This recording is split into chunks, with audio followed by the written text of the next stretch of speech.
আসসালামু আলাইকুম। আজকে কথা বলবো যারা গার্মেন্টসে চাকরি করবেন চিন্তা করতেছেন, বিশেষ করে যারা গার্মেন্টসে চাকরি করবেন বিশেষ চিন্তা করতেছেন, এখন কোন প্রসেসে বা কোন সেকশনে কি কাজ করবেন হয়তো মাথায় খেলতে পারতেছেন না যে কি কাজ করব। আমি তো কোনোদিন গার্মেন্টসে কাজ করি নাই, এখন আমি কোন সেকশনে গিয়ে ঢুকবো এবং কোন সেকশনে গেলে আমার জন্য বেটার হবে, এই চিন্তা ভাবনা করতেছেন তাদের জন্য মূলত এই ভিডিওটা। যারা কোনোদিন গার্মেন্টসে চাকরি করেন নাই, মাত্র চিন্তা ভাবনা করতেছেন যে গার্মেন্টসে চাকরি করব, তাদের জন্য এই ভিডিওটা সম্পূর্ণ শুনলে আপনার মোটামুটি একটা অভিজ্ঞতা হবে যে আপনি কোন সেকশনে কাজ করবেন। প্রথম কথা হচ্ছে যে আপনি কি লেখাপড়া জানেন নাকি? আপনি যদি এসএসসি পাস হন তাহলে এক সেকশনে ঢুকতে হবে। আপনি যদি কোনো লেখাপড়া না জানেন সেই ক্ষেত্রে এক সেকশনে কাজ করতে হবে।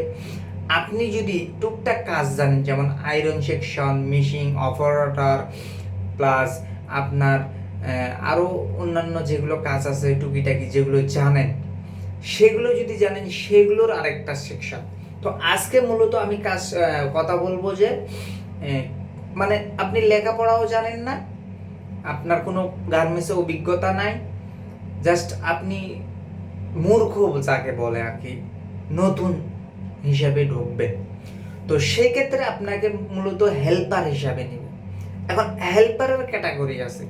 হেল্পার আপনি কি সুইং সেকশনে ঢুকবেন নাকি ফিনিশিংয়ে ঢুকবেন, এইটাও একটা আপনাকে ডিসিশন নিতে হবে।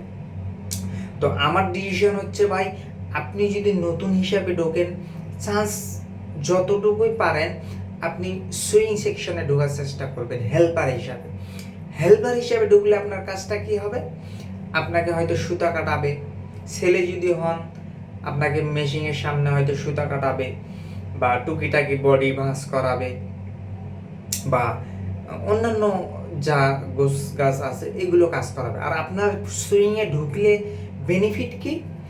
আপনি যদি সুইংয়ে ঢোকেন তাহলে কাজ করার পাশাপাশি আপনি মেশিন চালাটা শিখে যেতে পারবেন।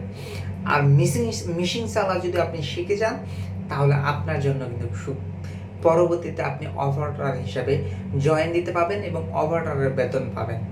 তো আপনি চেষ্টা করবেন সুইংয়ে হেল্পার হিসাবে ঢোকার জন্য।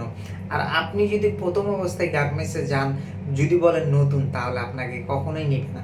তো আপনি বলবেন আমি কাজ করছি, আগে অভিজ্ঞতা আছে, হেল্পার হিসেবে কাজ করছি, হয়তো বলবেন আমি হয়তো সুতা কাটছি বা বডি ভাঁজ করছি, মানে আদার্স আর কি। আপনি হয়তো ইউটিউবে সার্চ দিয়ে আমার এই ভিডিওগুলো কন্টিনিউ পাবেন।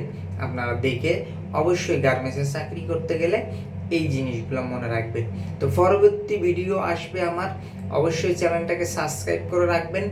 আমার প্রতিনিয়ত গার্মেন্টস বিষয়ে অনেক অনেক অভিজ্ঞতা পাবেন। অবশ্যই আমার চ্যানেলটাকে সাবস্ক্রাইব করে রাখবেন। সবাইকে ধন্যবাদ। আসসালামু আলাইকুম।